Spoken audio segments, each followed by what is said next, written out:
Good day, ma'am and sir. I'm Joritz Kabasag, 29 years old. Single, but I have a live-in partner. Bless, one son. He is 8 years old.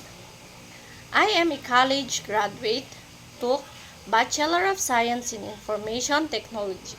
My height is 165 centimeter and my weight is 64 kilogram.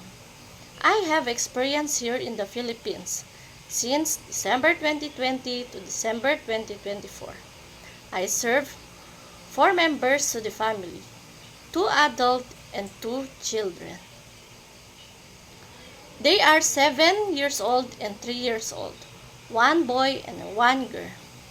I do household chores like cleaning, washing clothes, ironing clothes, cooking, marketing, gardening, and taking care of kids. Ma'am, sir, please choose me to serve you as a domestic helper.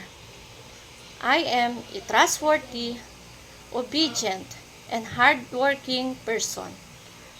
I promise to take good care to your children, to respect and love as my own children.